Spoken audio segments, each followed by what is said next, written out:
Yo YouTube, this is my video for Wednesday the 19th of June, and it's a lovely sunny day, and I'm just on my way out of that most hated location for courier drivers, or at least those that don't live here.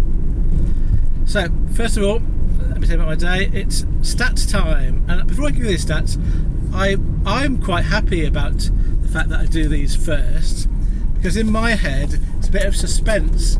It's like, if I read out the stats, you can work out, has it been a good day, has it been a bad day, before I tell you anything about my day. And that's how I see it. So you can try and work out, I think, from what I say at the start, whether it's been a productive day or not, and it implies how the day has gone. So let's see if that works for today. I have today filled it with fuel, and it's gone up. My average has gone up because this tank of fuel I've just used is the one that I paid an extortionate amount of money on, of 152 pence per litre off my debit card. So it's now an average of 14.55 pence per mile. Today I've driven 513 miles, 513. When I say I've driven, obviously I am currently driving home. That number of mileage includes me getting home from where I am now. I have worked today 14 hours. Again, when I get home, that's how many hours I will have worked. I'm currently doing the last couple of hours.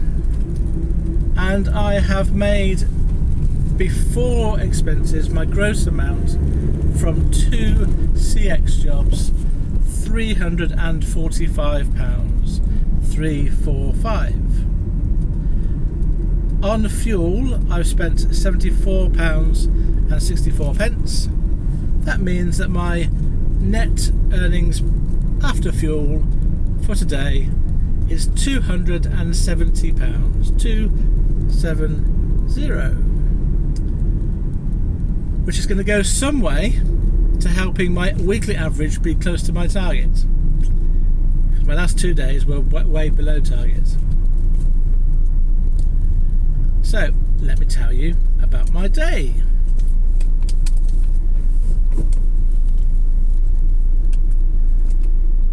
So I gave you a bit of a clue in my last video about my job, but I'll say a bit more details about it.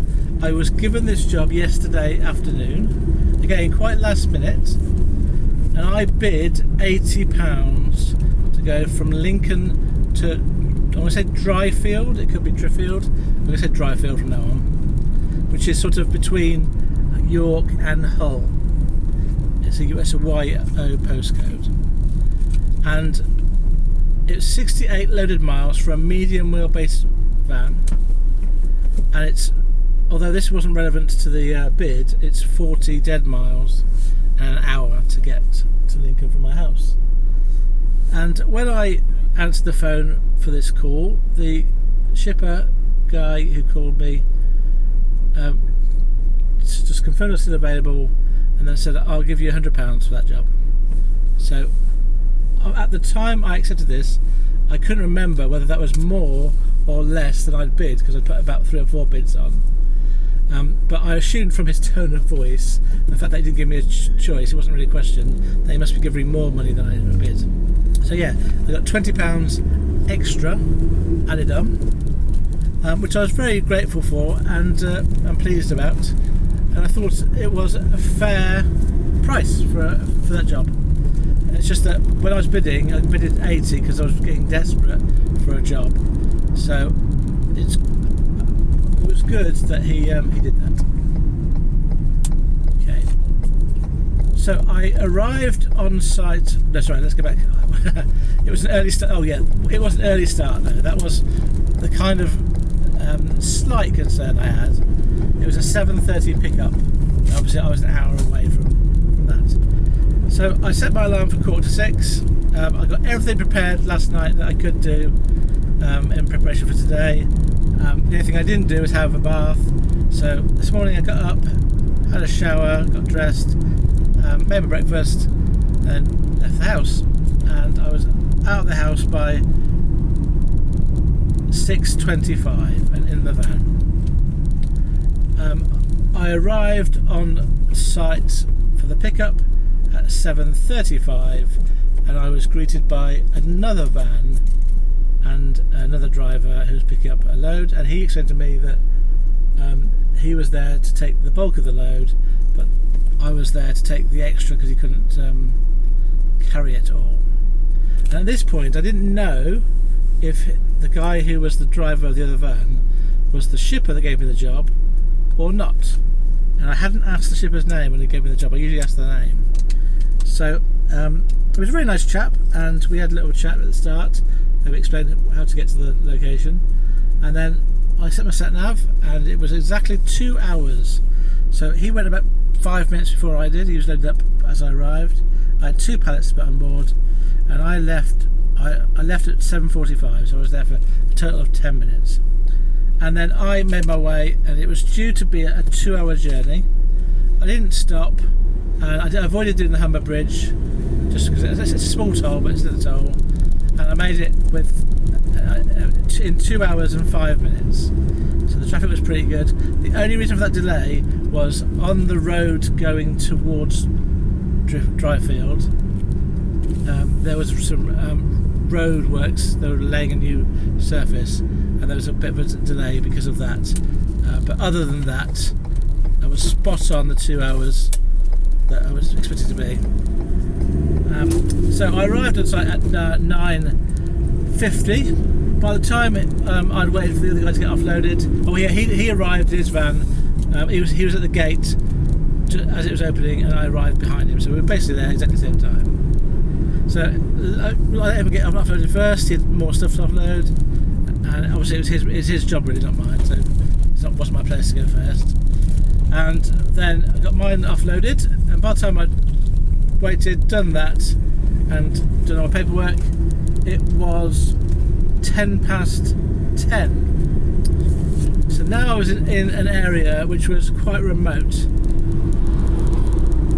So Dryfield, I said, my plan was to either head towards York or Hull, depending on what came up. So I drove out off site and parked up outside on the road outside the road I just dropped off, and I looked for jobs. And there wasn't very many jobs where I was. There was precisely 3 jobs. One job was from York to Leeds, which I put a bid on. One job was from Bridlington to London, southeast London, which I left. And the other job was from Scarborough to, I think, London again. And Scarborough was about an hour and 20 minutes away, and I wouldn't have got there in time. So there's only really 2 jobs that I could have done. And so I thought about the Bridlington one, and I thought about it, and I thought, if this is all there is, I better put a bid on that one, just because there's nothing else. So I sort of spent 5 or so minutes, and so I put a bid on both those, and then I got a call, and this is the gist of the conversation, or the interaction, should I say, that we had. So let me tell you what the job was first of all. It was going from Bridlington, a small van job, going to South East London, which is just, on the map it looked like it's just beyond the Dartford Bridge, just south. And it was loaded miles. It was a total of 229 loaded miles, and I was about 17 miles up from the postcode, about 20, well at the time about half an hour, but when I actually put the real postcode in, eventually it was 22 minutes away. So I put a bid in of £230 for the following reasons. I didn't know how long it would take to get to London, but I thought I might just get there in time to find a job. If I dead miled it away out of South London, I might have time for a third job a day. But if not, then the 230 plus the 100 that I got from the first job was 330. Then it would have been worth it just for that and dead miling it home. So also I put that price on because there was one other driver active on CX in Bridlington itself. Other than that, it was just me and him sort of active. And I thought, well, if I get offered the job, then it's because they don't want it, or they've not bid too much. So I must have put on a bid that I would do it for. So basically £1 a mile. But also I wanted to. The main thing I was thinking is, if I did it for 2.30 and I got no other work, I just dead mild at home, would that be a good enough amount of money? I said to myself that I'd be happy with that, bearing in mind I'd already got £100 from going up in the morning. Without that £100, I might not have bid on it. So I bid on it, and about 5 minutes later, a text came through to my phone saying, we've only got £210 on this job. So I was in the middle of doing some other bidding, looking through the CX. So I then thought, well, I'll look at the job details again. I looked at what was the payment terms of the company. Have they got any negative feedback? Do I get a feeling for do they understand that this is a London job based on where they're based? Like if they're based in I don't know, Leicester, they might not do a lot of London jobs, and they might not think that it's a big deal to go to London. Obviously it's an assumption, and obviously I'm not saying that if you don't live in London you don't get it as a shipper, but I kind of think that if you are based in London or Birmingham or Manchester, you probably have a better idea as to what it takes to deliver to London. Maybe not. Anyway, forget that. That wasn't a big part of it. And I was looking at the job details, and then I got a WhatsApp coming through, basically saying the same thing. Hi, have you seen our message? Can you do it for 210? Something like that. And I thought about it, and I had three options in my head. I thought I could either reply to this text message and say, yeah, that's fine, I'll do that job for you for 210. Or I could say, option 2 was, can we split the difference and make it 220? Or my third option was just to say, I'm sticking to my guns, it's 230. And I looked at the job details, and I felt that I wasn't prepared to change my bid. There's a car here, it's my name. It's just behind me. So, what was I going to say? Oh yeah, so I sent a message back saying, sorry, I can't do this job for less than what I bid, something like that. And then left it at that. And then about 2 minutes later I got another message saying, oh, I'll get back to you. How far away are you? I have to talk to my colleague. And so I thought, oh well, maybe they are going to go for this then, because I'd given up on it. I thought, well, I've only just started looking, there may be another job, and I'm not prepared to go to London for 210.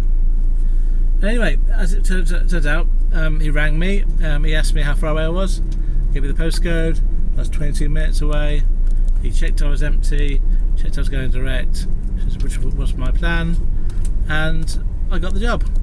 So I'm really pleased that I did hold out for that, because I mean, I knew that it would be a difficult job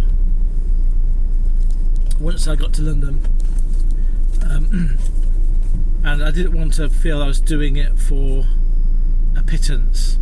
And 210, I know it's a small van job, but it was, to be fair, it was actually, yeah, no, I'll come back to that, I'll come back to what happened. So it was a small van job, but there wasn't any indication about what it was, what I was taking.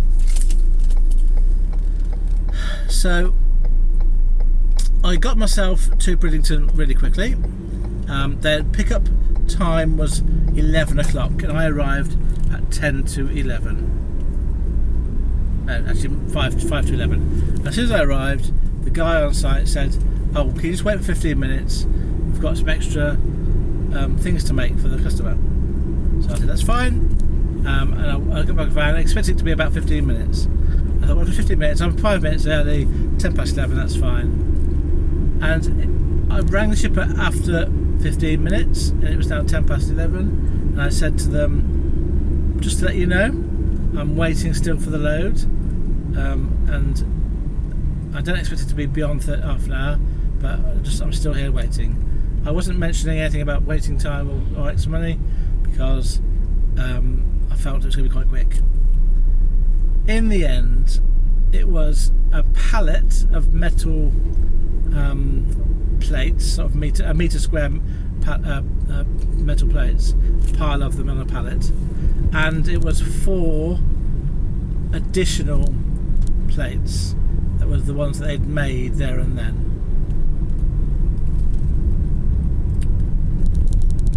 And they were reasonably heavy, so the guy that made them put them on my van. I struck them down, and then I just called the shipper to let them know I was now loaded and I was leaving. I put my journey in, and it said it was going to take 5.25 hours. So it was now. I left that site at 11:30, and I rang the guy and said, to be on the safe side, I think you should assume I won't be on site until 5:30. I think if I was going to guess, that'd be the time I'd tell your customer I'm going to arrive. So that gave me 6 hours, which is a bit more than I would usually put on, but it was going to London, and it was going to be ending up at rush hour getting into London. Here's a first for my video. It's a tunnel. I hope that looks pretty to you. So I then made my way to London. It was 240 odd loaded miles, and I had a fuel left to do 120 miles. So I knew I'd have to stop and do that, and I thought I'd probably best do that sooner rather than later. So I found out where there was a Key Fuels. I put in Apple Green into Google Maps, because Apple Green do. I know they do both of my cards. There were several Apple Green filling stations along my route. So I did that, filled it with fuel, went to the toilet, and then carried on going towards London. And my route down from Bridlington through Yorkshire, down through the A1M, down to the M11 was all clear. It was a lovely day. About halfway down I got quite tired. I had to get my window open. I think it's a combination of my kidneys and my having to get up at 5:45 in the morning, and being in a stuffy warm van. So I was feeling quite tired for a couple of hours of the journey, but we had to wake up towards the end. So but as I got to London itself, obviously the traffic got busy. My Google Maps went from blue to orange to red, and then when I was half an hour away from my destination, according to Google Maps, I did ring the shipper and say, "Can you just let the customer know I'll be there in half an hour." I tried on this occasion to be very open and transparent about all the communication, because I don't know, I just felt like it was necessary. I was going to a supermarket, so I wasn't sure if the fitters were going to be there when I arrived, but neither was the shipper. The shipper wasn't sure either. So I tried to make sure I was very clear. That last half an hour was quite slow, but it was half an hour. I arrived close to where I was meant to drop off at 4:40, but the road that the store was on was blocked off. It was being pedestrianised, and I was now stuck in Woolwich with one-way systems, bus lanes, roads closed, and no apparent obvious way to get to the store I was meant to get to. So I rang the shipper and just said, "I'm really lost here." I tried to get there by myself, couldn't find how to get there. Every time I went down, followed the road around using the maps to where I thought I could get there, it was a blocked off road, pedestrianised, couldn't get to the store. But I knew there was a road, a one-way road next to the store, just didn't know how to get to it. So I called the shipper for help. He called the store. Eventually, after a bit of coming and going, toing and froing, I was given a new postcode, which took me to the back of the store and their car park, which would have been a really helpful postcode to have been given right at the start. And I don't really blame the shipper for this one. I think there are things shipper could have done to make it flow easier, but really, it's just one of those things that people just haven't checked. So the postcode I was given in the end was really the wrong postcode for a delivery driver. So eventually I pulled up into the car park, and it was so Woolwich is a very tightly compacted area of London, like it all is. The roads are all one way. It's very busy and not very much parking, but at least the car park for the store I was in was easy to manoeuvre in and out of. So I pulled up, and then my next worry was about to be fulfilled, because I had on board a pallet, and I thought there's no way on earth this store is going to have a forklift or a pump truck or something. So I did ring the shipper to ask them when I rang them half an hour to go, can you check? Got no answer about that in the end. They didn't know, and he said that the fitters might be on site. Well, the fitters on site, they'll know what they want, they'll know where it should go, and they may just help me lift it off if I need to. So when I arrived on site, I went to find someone, and there was no fitters on site, just the store staff, and they were busy doing store staff stuff. It's a bit of alliteration for you. Store staff stuff. And luckily one guy did come out and sort of helped me, and I explained what I had, and I was just not very keen on handballing this stuff off. There was about 25 of these metal plates, and I had to go up to about 5 or 6 stairs up to the back door of this place. So I rang the shipper and said, it's looking likely that this has to be handballed off.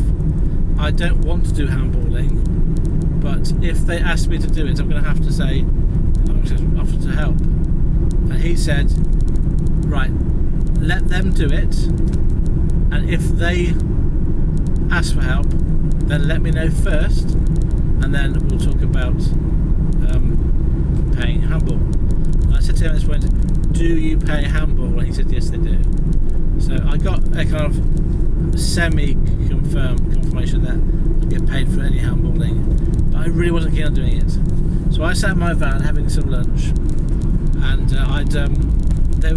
guy that was in the shop was calling his manager, finding out what to do with these bits and pieces. And then once I came back about 5 minutes later, he started to unload, and I said, have you got anyone to help you? And he said, yes please, thanks mate. So I'd said, have you got anyone to help you? He thought I said, do you want any help? Or worse to that effect. So I couldn't then say no, so I said, I got my gloves, and rang the shipper and said, yeah, he wants me to help him. I'll let you know when I'm finished.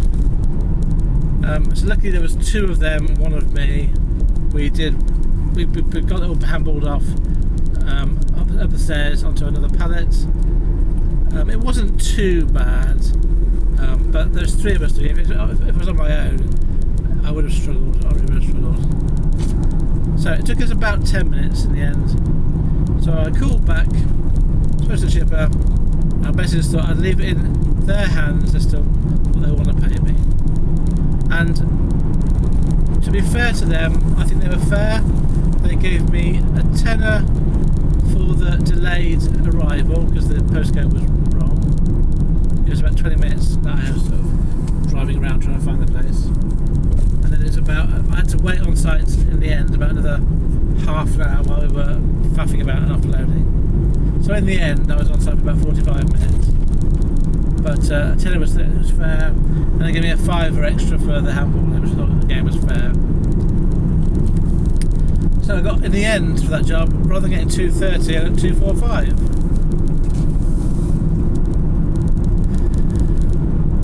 And yeah, and that was the end of my day. The last thing I had to try and do then was to find a job for the morning. And there was a juicy job from Stamford to Aberdeen that I didn't get for tomorrow morning. I would have loved doing that one, but I didn't go too low. I mean, I'll tell you what the prices were, because you might have a view on this. So it was 432 loaded miles, 432, for for a long wheelbase van. And I know for a fact that I'd rather have £1.20 a mile for a long wheelbase van work. But I would not bid that for that sort of job. So I had to think about what would I be prepared to do that for, because basically it'd be all day and then most of the following day coming back. And the thing that made me decide to put a bid on was it was a pickup early, like 7 o'clock in the morning, and it's delivering to Aberdeen ASAP. So it wasn't like I had to stay overnight in Aberdeen. I could have got enough money to get up there and get down to, say, Edinburgh for the morning. So it was a job that would work for me. And I bid initially 475, £465. And then by the time I'd not got that after about 10 minutes, I thought, actually I'm prepared to do it for 450.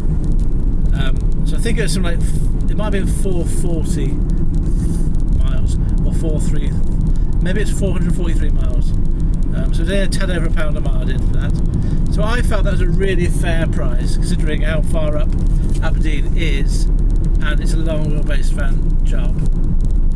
But I didn't get it, and obviously someone probably had that for lower, and I would have done that because it would have given me enough money to get up, a day's pay to get up, and a half a day's pay to get halfway back down the following day without worrying about getting a job. Tomorrow, that's right, for Friday, I need to be back home reasonably early because I've got I'm meeting my daughter who's going to visit. So I need to be a bit careful about where I end up tomorrow night. So, but in the end I got a job, which I got just before I left. Just as I was leaving the store in London, I got the job. So, I'm now clear of the worst bit of London on the A12 heading north. Oh yeah, so there's one thing that I was going to share that I forgot about. When I was driving in, I know that there's a change due to the Blackwall Tunnel. There's a tunnel that I can't go through, and I can never remember the name of it until I see it written down. And I thought, when I came down today, my sat nav was taking me to the Blackwall Tunnel, and I thought, is that the one that I can't go through? So I was in the lane to it in very slow moving traffic, but then I saw there was a sign and it said it was no vehicles over 4.3 metres going southbound. And the tunnel that I can't go through is Rotherhithe Tunnel. It's too low. But what it made me do is I was in the traffic and I thought I might as well have a look on Google and see what it says, because it may be there's a charge for Blackwall Tunnel because that's changing. And I did find out that there's not currently charged, it's currently free, but there will be a charge next year. And also I found out from that a list of bridges and tunnels and what their restrictions are, and the only crossing that I can't do in my van is the Rotherhithe Tunnel. So now I'll remember that. Everything else I can do, although there may be charges for some of them I don't know about. So that was a bit of good news, and I had time to do it while I was stuck in this sort of moving traffic going to southbound. I managed to find that before I got to the tunnel, so that gave me some peace of mind that I wasn't going to get too late to my pickup or my drop off. Sorry.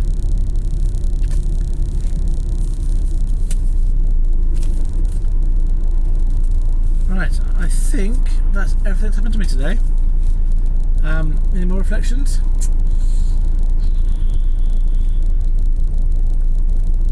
Nope, I think that's it. I think I'll leave it there. So, I hope that whatever you end up doing, you are successful. However you choose to define that word for yourself. Thank you very much for listening to my video. I shall see you tomorrow. Farewell, friends.